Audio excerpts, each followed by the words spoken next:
Hi ಎಲ್ರಿಗೂ ನಮಸ್ಕಾರ. ನನ್ನ ಈ ಸಣ್ಣ ವಿಡಿಯೋಗೆ ನಿಮಗೆಲ್ಲರಿಗೂ ಸ್ವಾಗತ. ಬೆಳಿಗ್ಗೆ ಎಂದಿನಂತೆ ನಾನು ಬಿಸಿ ನೀರಿಗೆ ಲೆಮನ್ ಹಾಕೊಂಡು ಕುಡಿಯೋದ್ರಿಂದ ಸ್ಟಾರ್ಟ್ ಆಯಿತು.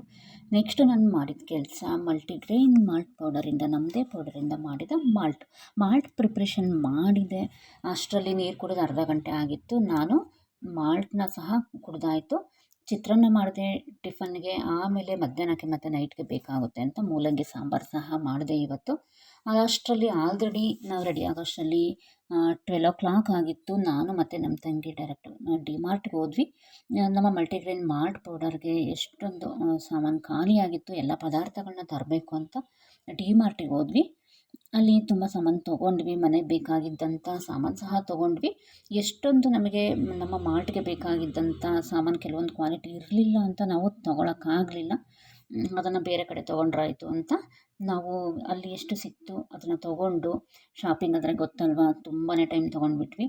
ನಾವು ಮನೆಗೆ ಬಂದಾಗ ಆಲ್ರೆಡಿ 5:30 ಆಗಿತ್ತು. ನಾವು ಇವತ್ತೇನಾಗಿತ್ತು ಅಂದರೆ ನಮಗೆ ಯೋಗ ಕ್ಲಾಸ್ಗೆ ಹೋಗಲೇಬೇಕಿತ್ತು.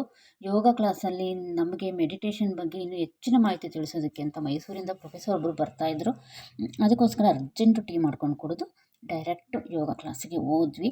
ಆಲ್ರೆಡಿ ಅಲ್ಲಿ ಸೆಷನ್ ಶುರುವಾಗಿತ್ತು. ತುಂಬ ಅಂದರೆ ತುಂಬಾ ಚೆನ್ನಾಗಿತ್ತು. ಆ ಸರ್ ಮಾತುಗಳನ್ನ ಕೇಳಿದರೆ ಎಲ್ಲರಿಗೂ ಖುಷಿಯಾಗುತ್ತೆ. ಅಷ್ಟು ನಮಗೆ ತಿಳ್ಕೊಳ್ಳೋ ಅಂಥ ಒಂದು ವಿಷಯ ಯೋಗ ಮೆಡಿಟೇಷನ್ ವೆರಿ ಕಾಮನ್. US ಕೆನಡಾದಲ್ಲಿ ಹೋದರೆ ಇದು ಯಾವ ಥರ ಬ್ಯೂಟಿ ಪಾರ್ಲರ್ ಇದೆಯಾ ಅದೇ ಥರ ವಿಲೇಜ್ ಕೌನ್ಸಿಲಿಂಗ್ ಆ್ಯಂಡ್ ಸೈಕಾಲಜಿಸ್ಟ್ ವಿಷಯ ಕೇಳಿ ಹಳ್ಳಿಯಲ್ಲಿ ಹೋಗಿ ಈಗ ಕೇಳಿ ನಿಮ್ಮ ಊರಿನಲ್ಲಿ ಕೌನ್ಸಿಲರ್ ಬೇಕಾ, ಏನಪ್ಪ ಕೌನ್ಸಿಲರ್ ಅಂತ ಕೇಳ್ತಾರೆ. ಸೈಕಾಲಜಿಸ್ಟ್ ಅಂತ ಹೇಳ್ತಾರೆ. ನಮಗೆ ಬೇಡಪ್ಪ, ನಾವು ಆರಾಮಾಗಿದ್ದೇವೆ, ರಸ್ತೆಯಲ್ಲಿ ಹೋಗ್ತಾ ಇರುವಾಗ ಯಾರಾದ್ರೂ ಸಿಕ್ಕಿದ್ರೆ ನಿಂತುಕೊಂಡು 10 ನಿಮಿಷ ಮಾತಾಡಿ ಹೋಗ್ತಾರೆ. ಈಗ ಸಹ ನಮ್ಮ ಊರು ಕಾರ್ಕಳ, ನಮ್ಮ native place Karkala is a very remote village. Even today we have only 2 streets, not much developed. So ಈಗ ಸಹ ನಾವು ಹೋದ್ರೆ ಪರಿಚಯ ಆದರೆ ನಮ್ದು ಅಪ್ಪ ಅಮ್ಮ ಇಬ್ಬರು ಟೀಚರ್ ಇದ್ರು, ಓ ಶೀನಾ ಮಾಸ್ಟರ್ ಮಗನ, ಪುಷ್ಪ ಟೀಚರ್ ಮಗನ ಅಂತ ಸ್ಟಾರ್ಟ್ ಆಗಿ ಆಯ್ತು. ಏನಿದ್ಯಪ್ಪ, ಏನ್ ಮಾಡ್ತಾ ಇದೆಯಾ? See that itself is a stress buster. They are smiling at you, talking to you, concerned, not taunting.